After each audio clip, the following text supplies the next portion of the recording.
Dear students, examination मुद्दा पर आप सभी का स्वागत है। आपको ठीक 2 दिन पहले दिए गए थे करंट अफेयर्स प्रतियोगिता दर्पण मैगजीन लेकर हम चल रहे हैं और ल्यूसेंट की मॉडर्न हिस्ट्री से कुछ टॉपिक्स। उन्हीं टॉपिक्स के ऊपर आज हम 20 प्रश्नों का शानदार प्रैक्टिस सेट सॉल्व करेंगे। तो चलिए इन प्रश्नों को सॉल्व करते हैं और अपना मार्क्स आप मिलाकर देखें कि आपने कितना प्रश्नों को सही किया है। तो पहला प्रश्न है, वह पुर्तगाली कौन था जिसने गोवा पर अधिकार किया था? मॉडर्न हिस्ट्री आधुनिक इतिहास से यह टॉपिक लिया गया है। कई बार इसमें जितने भी प्रश्न आपको मिलेंगे 20 प्रश्न चुनिंदा प्रश्न है जो कि परीक्षा में आने की इनकी संभावना बहुत ज्यादा है। तो वह पुर्तगाली कौन था जिसने गोवा पर अधिकार किया था? तो इसका उत्तर हो जाएगा option B, Alfonso de Albuquerque जो था वह पुर्तगाली था जिसने गोवा पर अधिकार किया था। उसने 1509 में वह भारत का बना था वाइसरॉय। अगला प्रश्न देखते हैं, वांडी वॉश के युद्ध के बारे में सही कथन चुनना है। यह युद्ध 1759 में लड़ा गया था। इस युद्ध में अंग्रेजों ने फ्रांसीसियों को बुरी तरह से हराया था। महत्वपूर्ण प्रश्न है, आप समय लें 2 से 3 सेकंड का और इसका उत्तर सही बताएं। तो इसका करेक्ट उत्तर हो जाएगा, पहले ऑप्शन में देखते हैं तो वांडीवर्स का जो युद्ध था वह 1760 ईस्वी में अंग्रेजों की तरफ से आयरकूट ने इसका नेतृत्व किया था। तो यह जो है पहला ऑप्शन, आयरकूट के नेतृत्व में अंग्रेजों ने युद्ध लड़ा था फ्रांसीसियों से, और यह 1759 नहीं 1760 में लड़ा था इसने। और इस युद्ध में अंग्रेजों ने फ्रांसीसियों को बुरी तरह से हराया था। तो ऑप्शन 2 जो है वो करेक्ट होगा, और यहाँ पर आप देखें तो ऑप्शन सी यहाँ पर विकल्प अपना सही है। तीसरा क्वेश्चन है, कर्नाटक का तीसरा युद्ध किस संधि के बाद समाप्त हुआ था? जितने भी ये संधि हैं, जितने भी युद्ध हैं, इनसे प्रश्न बहुत रहते हैं और इसमें अक्सर विद्यार्थी स्टूडेंट जो कंफ्यूज रहते हैं। आपको एक लाइन से इन सबको रिवीजन बार बार करते रहना चाहिए।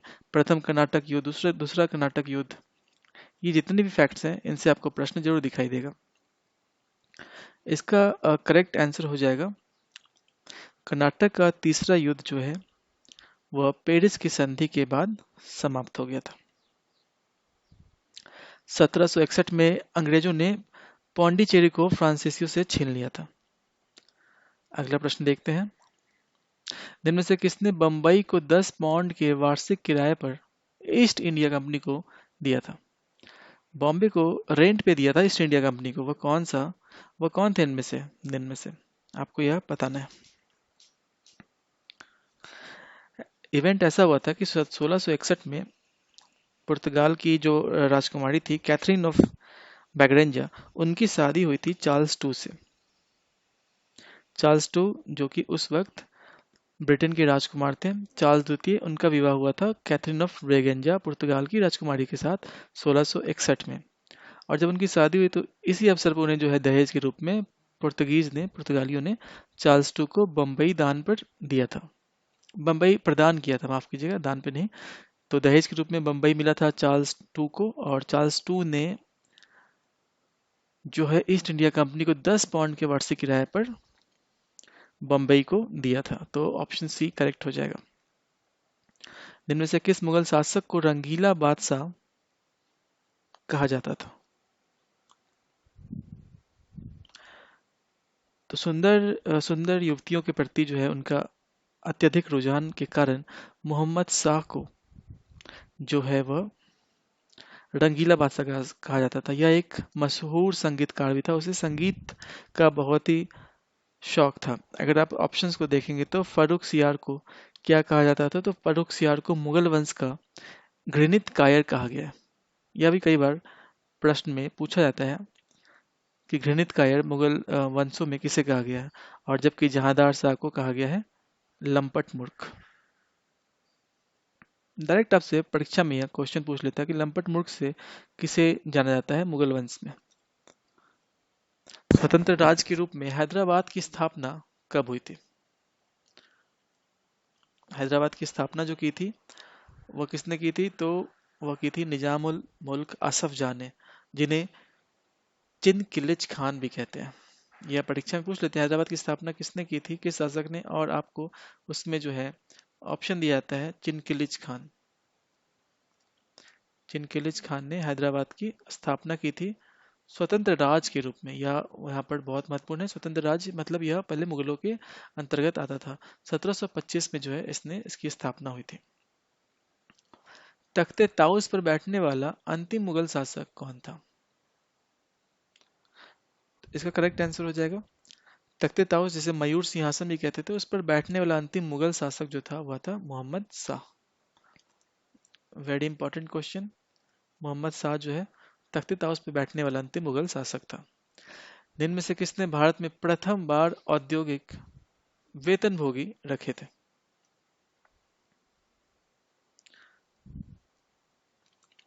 आपको पता होना चाहिए कि पुर्तगाली ईस्ट इंडिया कंपनी जो है सबसे पहले भारत आई थी, और उसने अपना फैक्ट वो आई थी 1498 में। उसके बाद जो आए थे डच आए थे, फिर इंग्लिश, फिर डैनिश, फ्रांसीसी और स्वीडिश। तो भारत में सबसे प्रथम बार औद्योगिक वेतनभोगी जो है वो डचों ने रखा था। यह बड़ा ही महत्वपूर्ण हो जाता है, इसको आप नोट कर लेंगे। वेदरा युद्ध कब हुआ था? यह भी महत्वपूर्ण प्रश्न है। जितने भी युद्ध हैं आपको इन सब को एक नज़र से देख लेना चाहिए। डचों को, यह महत्वपूर्ण युद्ध है, बहुत महत्वपूर्ण युद्ध है, क्योंकि इसमें क्या हुआ था कि डचों को भारत में अंतिम रूप से जो है अंग्रेजों ने भारत से भगा दिया था, और वह वेदरा युद्ध के बाद इनका जो है वर्चस्व खत्म हो गया था। 1767 में वेदरा का युद्ध हुआ था इंग्लिश वर्सेस डच के बीच में। निम्न कथनों में से सही कथन चुनना है आपको। कुंभ मेला का आयोजन 12 वर्ष के अंतराल पर होता है। इसका आयोजन हरिद्वार, प्रयागराज, उज्जैन के अलावा नासिक में भी होता है।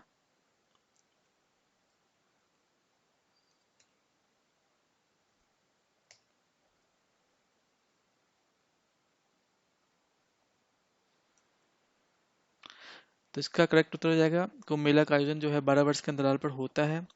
यह करेक्ट है। इसका आयोजन हरिद्वार, प्रयागराज, उज्जैन के अलावा नासिक में भी होता है। तो यहाँ पर जो है दोनों ऑप्शन सही हो जाएंगे। ऑप्शन सी करेक्ट हो जाएगा। विश्व का समझे सबसे, आप सही कथन चुने। स्टेटमेंट आपको यहाँ दिया गया है। सबसे बड़ा क्रिकेट स्टेडियम राजकोट में स्थापित किया गया है। क्षमता 1.32 लाख है, और नामकरण बदलकर नरेंद्र मोदी स्टेडियम किया गया।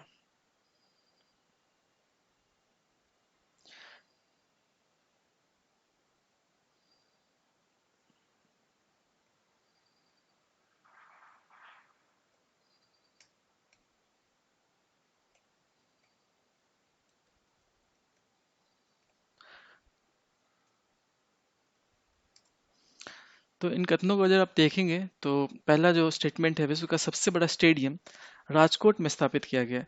तो यह राजकोट नहीं है, यह अहमदाबाद में इसकी स्थापना हुई है। अहमदाबाद में स्थापना हुई है। इसकी क्षमता जो है 1,32,000 दर्शकों की है। यह स्टेटमेंट सही है। इसका नामकरण बदलकर अब नरेंद्र मोदी स्टेडियम किया गया है। यह भी कथन सही है। तो ऑप्शन सी जो है यह करेक्ट हो जाएगा। आपको पता होना चाहिए अहमदाबाद में जो स्टेडियम मोटेरा स्टेडियम था उसको फिर से बनाकर सबसे बड़ा स्टेडियम, एक लार्जेस्ट कैपेसिटी के साथ बनाया गया, जो कि विश्व का सबसे बड़ा स्टेडियम होगा। इसके साथ ही जो पहले रैंक 1 पे मेलबोर्न का स्टेडियम था, अब वह मेलबोर्न का स्टेडियम जो कि ऑस्ट्रेलिया में है, विश्व का सबसे लंबा बड़ा स्टेडियम मेलबोर्न का था, जो कि अब नहीं रहा है। उसकी जो सीटिंग कैपेसिटी थी वह थी 1 लाख की। और ये राजकोट में नहीं, अहमदाबाद में।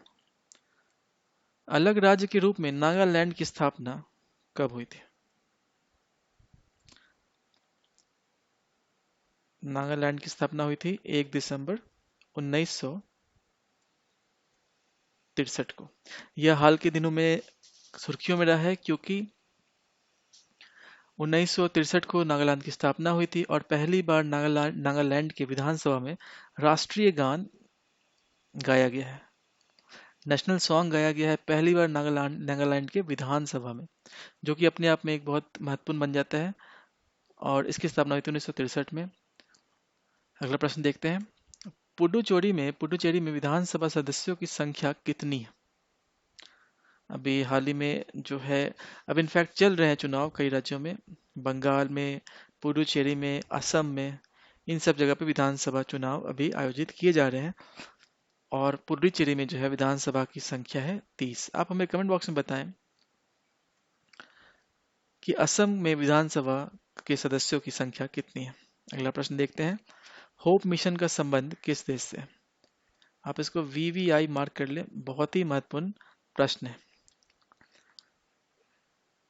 होप मिशन का संबंध जो है यह संयुक्त अरब अमीरात से है। होप मिशन एक मिशन है मंगल मिशन है जो कि यूएई का अपना मिशन है। इसमें यूएई की सहायता, संयुक्त अरब अमीरात की सहायता जो है जापान ने की थी। और यह जब संयुक्त अरब अमीरात जो है यह ऐसा करने वाला कोई पहला मुस्लिम देश है जिसने ऐसा कारनामा किया है। तो होप मिशन बहुत इंपॉर्टेंट है। नासा का मंगल मिशन हाल के दिनों में चर्चा में रहा है। इनमें से कौन कौन से रोवर नासा से संबंधित है? नासा का मंगल मिशन जिसे परसिवियरेंस कहा गया था, परसिवियरेंस कहा गया है, वह अभी मंगल की सतह पर उतर चुका है। ये एक कार के शेप का है, इसमें 4 चक्के लगे हुए हैं और यह काफी पावरफुल लॉन्चर से भेजा गया है। अटलांटिस उस लॉन्चर का नाम है। नासा के द्वारा भेजा गया मंगल मिशन पर यह 5वां मिशन है। इससे पहले जो मिशन भेजे गए हैं वो सबसे पहले भेजा गया था 1997 में, और 1997 में जो मिशन भेजा गया था उसका नाम है सोजोर्नर, जो कि ऑप्शन बी है। तीसरा भी जो है संबंध है इसका क्यूरोसिटी का, यह भी नासा के मंगल ग्रह मिशन से है।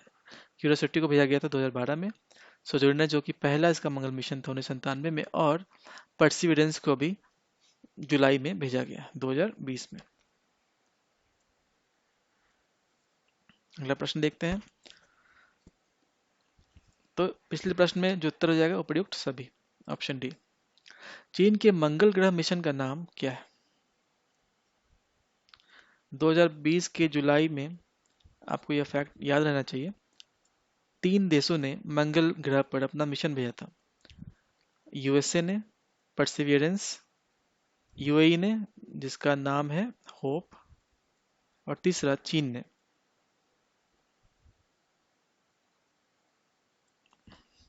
और चीन के जो मंगल ग्रह का मिशन है उसका नाम है तियानवेन 1।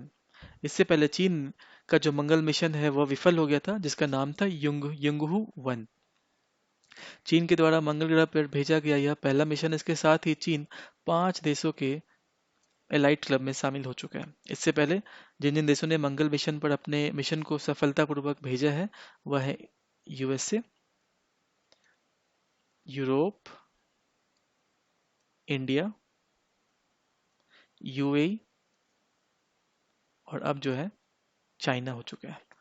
इन सब देशों में इंडिया एक अनोखा देश रहा है जिसने प्रथम प्रयास में यह सफलता हासिल की थी, और अब यूएई ने भी अपने होप मिशन के साथ सेम कारनामा कर दिखाया। लोकतंत्र सूचकांक डेमोक्रेसी इंडेक्स में भारत का विश्व में कौन सा स्थान है? डेमोक्रेसी इंडेक्स में जो भारत का स्थान है 53वां है। जो पहला स्थान पे रहा है वो रहा है नॉर्वे। इस रिपोर्ट को जो है प्रकाशित कौन करता है वो आप हमें कमेंट बॉक्स में बताएं। अगला प्रश्न देखते हैं। मालदीव के संदर्भ में पीपुल्स मजलिस का संबंध किस चीज से? अभी हाल के दिनों में मालदीव चर्चा में रहा है क्योंकि यहाँ पर रविशंकर प्रसाद, माफ कीजिएगा, जयशंकर जो हमारे विदेश मंत्री हैं वह इसकी यात्रा पर गए थे। मालदीव में पहुंचकर वहां पर उन्होंने मालदीव को वैक्सीन गिफ्ट के तौर पे दी और कुछ राशि भी अनुदान के तौर पे दी है। तो मालदीव का जो है सुर्खियों में रहा है। पीपुल्स मजलिस जो है मालदीव के संसद का नाम है। वेरी वेरी इंपॉर्टेंट यह प्रश्न है, पीपुल्स मजलिस। अगला प्रश्न देखते हैं। वित्तीय कार्यवाही कार्यबल FATF, जिसे फाइनेंशियल एक्शन टास्क फोर्स भी कहा जाता है, इससे संबंधित आप सही कथन को चुनना है।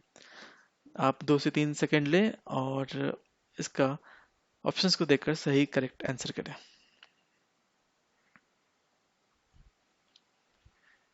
तो चलिए इसको सॉल्व करते हैं। पहला ऑप्शन जो है, इसकी स्थापना 1989 में हुई थी। बिल्कुल सही बात है, FATF की स्थापना 1989 में हुई थी, इसका ये कथन सही है। इसकी स्थापना 1989 में हुई थी। इसमें वर्तमान में 37 सदस्य हैं, यह भी सही है। भारत इसका सदस्य है, और हमें अब यहाँ पर प्रश्न दे रखा है नहीं है, तो यह प्रश्न यह जो है ऑप्शन गलत हो जाएगा। हाल ही में FATF द्वारा जारी सूची में पाकिस्तान को ग्रे सूची में रखा गया है, और इससे पहले पाकिस्तान को ग्रे सूची में रखा गया था। इससे पाकिस्तान को जो है इन्वेस्टमेंट मिलना मुश्किल हो जाएगा, पाकिस्तान की क्रेडिट रेटिंग जो है वो ख़राब हो जाएगी, वो और गिर जाएगी। पाकिस्तान पर जो है इन्वेस्टमेंट करने वाले लीडर्स का जो बैंक्स है उन पे उतना विश्वास नहीं रह जाएगा, तो पाकिस्तान को ग्रे सूची में रखा गया। तो ऑप्शन 3 भी सही हो जाएगा। तो यहाँ करेक्ट आप ऑप्शन चूज कर सकते हैं, ऑप्शन सी 1 और 3। और जो आखिरी प्रश्न है आज के हमारे प्रैक्टिस सेट का, हाल ही में ग्लेशियर विस्फोट काफी चर्चा में रहा है, तो उस जगह का नाम बताइए जहां पर यह ग्लेशियर विस्फोट हुआ था अभी हाल ही में, और उसने भारी तबाही मचाई थी, काफी लोगों की जान गई थी। तो उसका उत्तर हो जाएगा ऑप्शन ए, चमोली में जो है ग्लेशियर के फटने से भारी तबाही मची थी, और अलकनंदा में एक पानी का काफी उफाल मच गया था। आप हमें एक बात बताएं, अलकनंदा और भागीरथी कहाँ मिलती है? यह मिलती है देवप्रयाग में। देवप्रयाग में अलकनंदा और भागीरथी, अलकनंदा और भागीरथी देवप्रयाग में मिलते हैं और यहीं से यह गंगा कहलाती है। और एक बात बताएं आप कि गंगा जो है पहली बार प्लेन में कहाँ पे बहती है? प्लेन में सबसे पहले गंगा जो है हरिद्वार पे बहती है, हरिद्वार में बहना शुरू करती है। तो इम्पोर्टेंट प्रश्न है यह, इससे जुड़े जो काफ़ी फैक्ट्स हैं गंगा रिवर सिस्टम को आप जरूर देख लेंगे, जिससे प्रश्न आने की संभावना बहुत ज़्यादा रहती है। इसके साथ ही हमने 20 प्रश्नों का शानदार प्रैक्टिस सेट सॉल्व किया है। आप हमें अपने मार्क्स कमेंट बॉक्स में बताएं। इसके साथ टॉपिक 2 आपको आज रात में मिल जाएगा। आप इन टॉपिक्स को करें कवर, करेंट अफेयर्स पे ज़्यादा फोकस है, और साथ में मॉडर्न हिस्ट्री को लेकर चल रहे हैं। आने वाले दिनों में जब आप थोड़े कंफर्टेबल हो जाएंगे इन टॉपिक्स के साथ, तो हम और भी सब्जेक्ट्स को ऐड करेंगे, जैसे साइंस को ऐड करेंगे, पॉलिटी ऐड करेंगे, इकोनॉमिक्स ऐड करेंगे, ताकि जो है आप अपने सब्जेक्ट्स को रिवाइज कर सकें, सेल्फ स्टडी कर सकें। और एक बात हमेशा याद रखिए, सेल्फ स्टडी से बेहतर कुछ भी नहीं। कोई भी ट्यूशन लीजिए, कुछ भी लीजिए, जब तक आप खुद से पढ़ाई नहीं करेंगे, आप सफलता आपको कुछ चीज़ें क्लियर नहीं होंगी, आपको सफलता मुश्किल से मिलेंगी। इसी के साथ इस वीडियो को समाप्त करते हैं। आप अपना ध्यान रखिए, ख्याल रखिए, घर में रहिए, माता पिता की सेवा कीजिए। Thank you and take care.